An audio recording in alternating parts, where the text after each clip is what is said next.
Notre invité ce matin, Olivier Dussopt, secrétaire d'État à l'action et au compte public en charge de la réforme de la fonction publique. Bonjour. Bonjour. Dussopt. Dussopt, santé. Santé, Dussopt, exactement. C'est Ardéchois, ça, Dussopt. C'est Ardéchois, Annonéen pour être précis.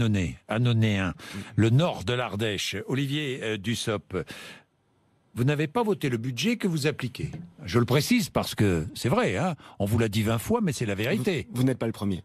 Oui, mais c'est la vérité. Hein. C'est la vérité. Ça doit être difficile. Enfin bon, c'est un choix. Vous avez été proche de Benoît Hamon, proche de Martine Aubry, ancien socialiste, porte-parole de Manuel Valls pendant la primaire, et vous voilà maintenant secrétaire d'État d'Emmanuel Macron. Un homme de gauche, vous êtes un homme de gauche encore, vous-même, Évidemment. Olivier Dussopt. Évidemment, un homme de gauche, un homme progressiste, attaché à la social-démocratie. Une politique de gauche ou une politique de droite? Et qui sert le projet du président de la République, avec un projet d'émancipation.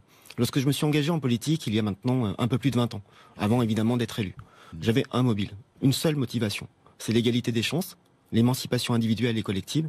Et je considère qu'aujourd'hui, c'est dans ce gouvernement, dans cette majorité, qu'on refuse l'assignation à résidence, en matière économique, en matière sociale, en matière éducative, comme en matière culturelle.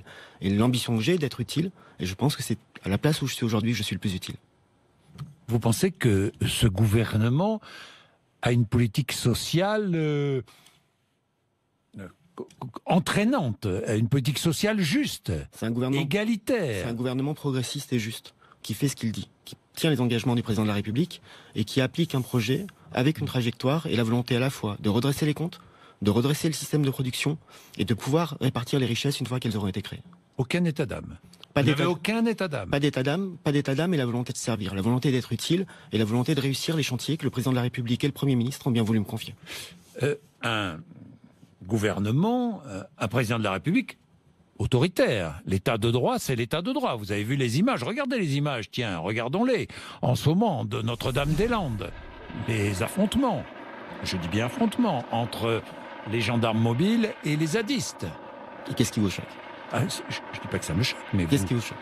Ça vous choque ou pas, ces images? Et je vais vous dire pourquoi. Cela fait des mois que le gouvernement, après avoir pris une décision sur le fait de ne pas réaliser l'aéroport de Notre-Dame-des-Landes, a dit que les occupants illégaux, parce que ce sont des occupants illégaux des terrains, devaient évacuer les terrains au 31 mars, et qu'à défaut, force serait faite à la loi. Force est faite à la loi. Il y a des occupants illégaux, il y a des squats, il y a des terrains qui sont occupés par des gens qui n'ont rien à y faire et qui ne respectent pas le droit de propriété.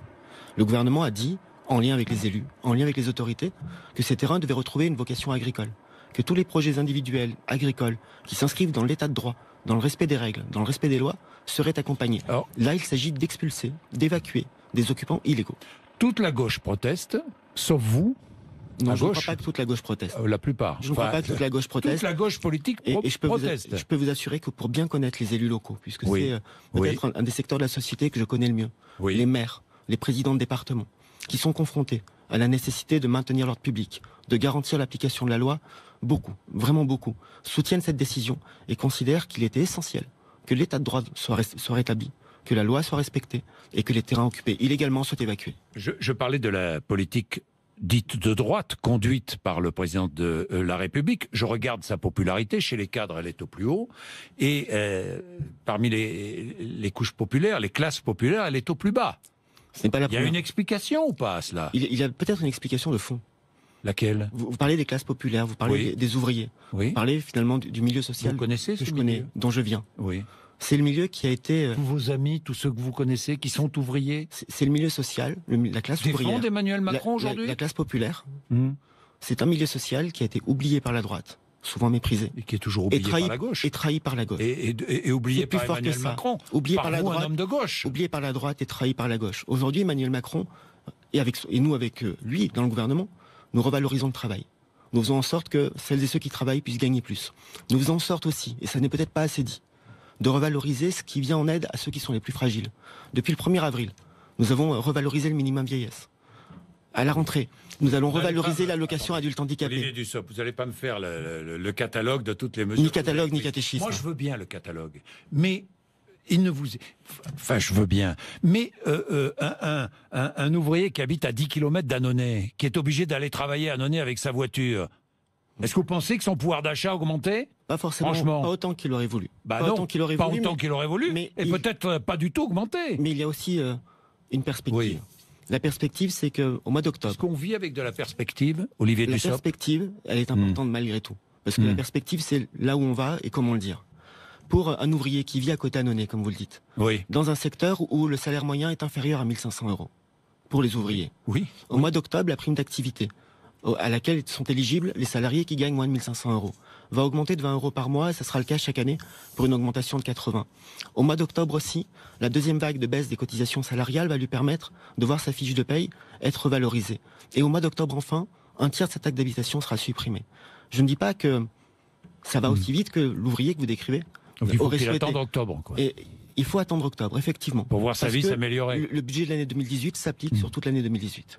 Bien, Olivier Dussopt, réforme de la fonction publique. Projet de loi 2019 2019, printemps 2019. Printemps 2019. après un an de 120 000 postes d'agents supprimés. On est bien d'accord. C'est l'objectif d'ici la fin du quinquennat. 50 000 pour l'État, 70 000 dans les collectivités locales. C'est bien cela. C'est exactement ce qu'a dit le président de la République. Supprimés en 2018 ? En 2018, dans le budget de l'État, uniquement de l'État, nous sommes sur 1600 postes supprimés. 600.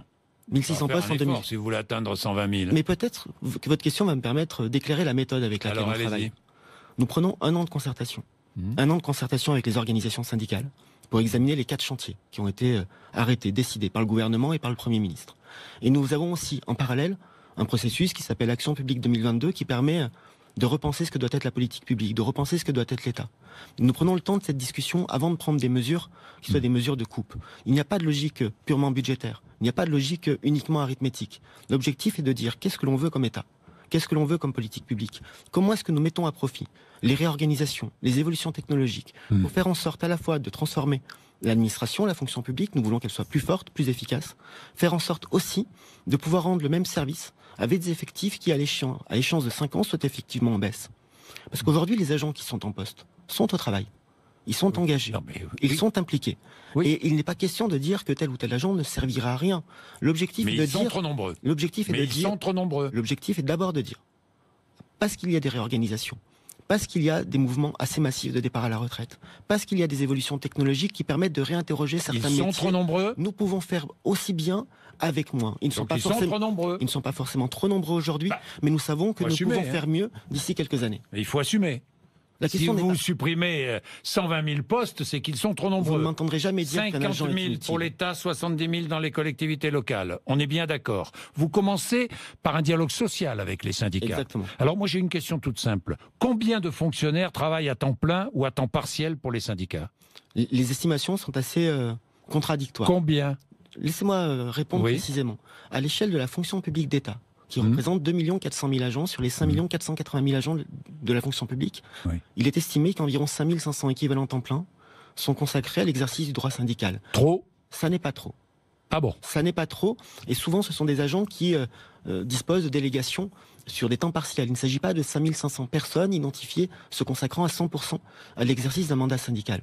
On ne peut pas souhaiter un dialogue social efficace et en même temps revenir sur les moyens dont disposent les syndicats. Donc, Vous ne reviendrez pas sur les moyens dont disposent les syndicats? nous avons dit avec Gérald Darmanin, pour être très précis, dans le document d'orientation qui encadre les négociations, les discussions plus exactement, que nous avons avec les syndicats, que le gouvernement serait attentif à ce que les moyens des syndicats soient maintenus, préservés, en matière de moyens de fonctionnement, de moyens humains, mais aussi de moyens en termes de formation. Parce que pour qu'un représentant syndical puisse être aussi efficace que possible au service de ses collègues, dans son dialogue avec les employeurs, il faut aussi qu'il soit Donc vous formé ne toucherez par son pas aux syndicat. moyens des syndicats. Nous- nous- Combien l'État nous y- verse nous y serons- aux syndicats? Nous y serons extrêmement attentifs. Combien l'État verse aux syndicats? Pour la seule fonction publique d'État. Je dis bien pour la seule fonction publique d'État, puisque ce sont les chiffres dont nous disposons. Il s'agit d'environ 2 millions d'euros de soutien aux 9 organisations syndicales représentatives. 2 millions d'euros. Oui.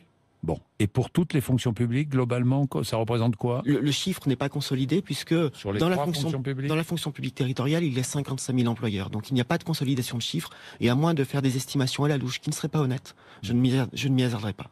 Les fonctionnaires ont perdu 16% de pouvoir d'achat depuis 2000. Vous êtes d'accord avec ce chiffre? C'est par rapport à l'évolution tendancielle. Ben oui. Aujourd'hui, depuis, comme vous l'avez dit, Évolution tendancielle, c'est la tendance, quoi. oui, mais il n'y a Non pas eu seulement c'est la tendance, mais c'est la réalité de la perte. Il n'y a pas eu de baisse des salaires des fonctionnaires. Il y a eu parfois un décrochage Enfin, par rapport à l'évolution des D'accord, prix. mais le fonctionnaire a perdu Mais 16% de pouvoir ce que- d'achat. Ce que vous dites, Monsieur Bourdin, C'est vrai ou c'est faux? ce que vous dites vient souligner le fait que nous demandons des efforts aux fonctionnaires depuis longtemps. Le point d'indice a été gelé de 2010 à 2016. Il est à nouveau cette année. Et cela signifie... Et il le sera l'année prochaine? Cela explique. Nous avons un rendez-vous salarial avec les organisations syndicales au mois de juin. Il le sera l'année prochaine? Nous en discuterons avec les syndicats. Vous êtes prêt à... Nous avons dit une chose, toujours avec Gérald Darmanin, comme avec le Premier ministre. C'est que nous voulons faire en sorte que les métiers qui sont les moins valorisés puissent être valorisés. Et nous avons dit aussi, parce qu'il faut être transparent dans la démarche que nous avons vis-à-vis des syndicats, nous avons dit qu'à nos yeux, l'augmentation du point d'indice, puisque c'est de cela dont on parle, n'était pas la meilleure méthode. Pourquoi? Donc le point d'indice continuera à être gelé, on est bien d'accord. Disons pourquoi. Puisque c'est pas la meilleure méthode. Disons pourquoi. C'est une façon de dire, on va continuer à le geler. Ça c'est... Disons pourquoi. Bon, donc vous allez continuer à le geler. Disons pourquoi. Oui, mais d'accord, vous allez m'expliquer pourquoi vous continuez à le geler. Mais vous allez continuer à le geler. Je dis que nous sommes prêts à revaloriser les traitements et les rémunérations des métiers qui nécessitent de voir cette rémunération valorisée. Au mérite. Pas seulement au mérite, il y a aussi des métiers qui connaissent des tensions et des difficultés, et nous devons travailler avec les organisations syndicales. Pas au point d'indice. Mais je vais vous donner un élément d'illustration plus que d'explication. Lorsque l'on augmente le point d'indice, le rapport individuel pour les agents publics est très faible et le coût collectif est très important. Je vous donne un chiffre. Lorsqu'on augmente le point d'indice de 1%, cela représente une augmentation de dépenses publiques de 2 milliards d'euros. Et pour un agent public qui gagne 2 000 euros net par mois, et ils ne sont pas tous à ce niveau-là, c'est une augmentation de moins de 15 euros. Donc un coût collectif très important, un rapport individuel... Mais 2 milliards d'euros, c'est moins que la suppression, que ce que coûte à l'État la suppression de l'ISF, ça. Oui, on peut faire des comparaisons avec tout. Oui, on peut faire des comparaisons avec tout, mais parfois elles sont utiles. On peut faire des comparaisons avec tout et ça trouvera assez rapidement ses limites. Bon, mais peut-être. Enfin, la réalité des chiffres est là, Olivier Dussopt. Moi, je veux bien qu'on fasse toutes les comparaisons qu'on veut, mais enfin, elles sont utiles parfois. Olivier Dussopt, dites-moi, donc, si j'ai bien compris, les salaires seront gelés, continueront à être gelés, mais vous allez trouver d'autres solutions pour rémunérer les fonctionnaires. J'ai bien résumé? C'est ce à quoi nous travaillons avec les organisations syndicales. J'ai bien résumé. Bon, vous allez aussi essayer de favoriser la mobilité des fonctionnaires. Oui. Comment? De deux manières. D'abord par la formation et par le développement d'un certain nombre de passerelles. Nous avons aujourd'hui 3 versants dans la fonction publique. La fonction publique hospitalière, la fonction publique territoriale et la fonction publique d'État. 5 480 000 agents. Chaque année, seulement 4% d'entre eux changent d'emploi et seulement 0,5% changent de versant. Donc il faut favoriser les passerelles, il faut mutualiser les formations, il faut mutualiser et faciliter l'accès à l'offre d'emploi comme à l'offre de formation. Et puis nous avons aussi une volonté de favoriser les mobilités vers le privé. Mobilité temporaire, ça peut être un détachement ou une disponibilité. Vers le privé, ça nécessite aussi de travailler aux conditions du retour dans le public, parce que nous avons cette conviction que le secteur privé peut gagner à s'appuyer sur des compétences de la fonction publique, et la conviction aussi que des agents publics peuvent être enrichis par une expérience dans le privé. Alors, 2 choses. Le statut, vous touchez au statut? Nous avons dit notre attachement au statut. Vous ne toucherez pas au statut? Nous avons dit notre attachement au statut. D'accord, votre attachement. Et nous avons Moi, dit... je vous pose une question précise. Est-ce que vous toucherez au statut, oui ou non? Je vous réponds très précisément. Nous avons dit, le Premier ministre comme le Président de la République ont dit, leur attachement au statut et la nécessité de le moderniser, de l'adapter, de faire en sorte d'en préserver l'esprit, évidemment. Au statut, alors. Si, ça ne serait pas la première fois, si vous me permettez. Oui, non, mais vous allez le faire. Et s'il faut apporter des ajustements pour faciliter les mobilités, faire en sorte de pouvoir être plus efficace et surtout tenir un seul objectif, construire une fonction publique qui soit plus forte, plus efficace, plus moderne, alors nous le ferons. Mais il y a une différence entre l'adaptation, l'évolution et la remise en cause. Et il n'y aura pas de remise en cause. Ni suppression, ni remise en cause. Évolution. Et évolution, bien sûr. Évolution du statut. Comme plusieurs fois depuis 1983. Plan de départ volontaire ou pas? C'est une possibilité sur laquelle nous voulons travailler, mais avec un pluriel, si vous me permettez. Allez-y. L'objectif que nous avons, ce que nous voulons proposer aux organisations syndicales, c'est de dire aujourd'hui, il existe déjà, depuis 2008, une indemnité de départ volontaire qui est individuelle, avec des critères différents selon 1400 personnes par an dans la fonction publique d'État, en moyenne. Ce que nous voulons, c'est dire que là où il y a une réorganisation, si nous devons fusionner 2 établissements publics, c'est proposer aux agents concernés, et uniquement aux agents concernés, pas aux 5 500 000 agents, uniquement aux agents concernés par les services ou les établissements qui se restructurent, plusieurs possibilités. Le droit au reclassement, c'est un droit qui est lié au statut. La formation pour cette reconversion et ce reclassement. Et pour celles et ceux qui le souhaitent, proposer de les accompagner vers le secteur privé. Et ça peut prendre une forme collective, en discutant sur le niveau d'indemnité, en discutant sur les formations pour accompagner. L'objectif n'est absolument pas de dire aux 5 500 000 agents publics qui veut partir. Ça n'aurait pas de sens, ça n'est pas conforme à cet esprit. Droit aux allocations chômage. C'est de dire, alors c'est un champ qui est plus compliqué, parce que les fonctionnaires, les agents publics ne cotisent pas au régime d'assurance chômage. Donc c'est un chantier qu'il faut avoir. Peut-être qu'il faut trouver des moyens d'assurer, de garantir. Par contre, vous pointez du doigt une des difficultés, effectivement, en cas de mobilité vers le privé, c'est le droit à l'allocation chômage, puisqu'il n'y a pas de cotisation. C'est bien la raison pour laquelle il faut qu'on travaille sur quelle modalité d'accompagnement. Alors, il y a une autre réforme dont on ne parle pas, dont on commence à parler, et on en parlera, j'en parlerai avec le président de la République. C'est la réforme des retraites. Oui. Elle est essentielle, cette réforme des retraites. Pourquoi ? Parce que ça touche la fonction publique. Parce que c'est la fin programmée des régimes spéciaux. Olivier Dussopt. Vous êtes d'accord ? C'est avant tout une marge vers l'égalité. Oui, enfin, c'est la fin programmée des régimes spéciaux. L'objectif est de rapprocher franchement les différents régimes et je pense, sans vouloir préempter, les arbitrages et les décisions que le président de la République prendra sur la base des rapports et du travail surtout mené par le Vous êtes favorable à la fin des régimes spéciaux, au rapprochement des régimes ? Je suis favorable à l'objectif fixé par Emmanuel Macron qui consiste à dire que quelle que soit la situation que l'on occupe, lorsqu'on cotise 1 euro, le rendement doit être le même. Donc la fin des régimes spéciaux, qu'on soit dans le public ou dans le privé. La convergence, ça ne signifie pas la suppression des régimes, parce qu'aujourd'hui il y a 37 régimes de retraite et je ne suis pas convaincu que techniquement leur fusion soit la bonne solution, et d'ailleurs ça commence à ressortir d'un certain nombre de rapports, mais il faut rapprocher cela. Et un régime de retraite par points ? C'est ce qu'on appelle parfois le compte notionnel. Oui. Mais vous comprenez, vous avez dit vous-même que cette décision cette réforme, le président de la République, est une réforme majeure. Il y a un travail qui est mené par le haut-commissaire Delvoye, avec un travail de concertation, de consultation. Ses premiers rapports la semaine prochaine. Exactement, vous êtes parfaitement informé. Oui. Laissons ce travail se faire. Laissons ce travail se faire et surtout, n'introduisons pas de la confusion par des prises de position qui seraient anticipées. Sauf que dans le cadre de la loi Pacte, il y a une réforme de l'épargne retraite qui prévoit quoi ? Une sortie en capital.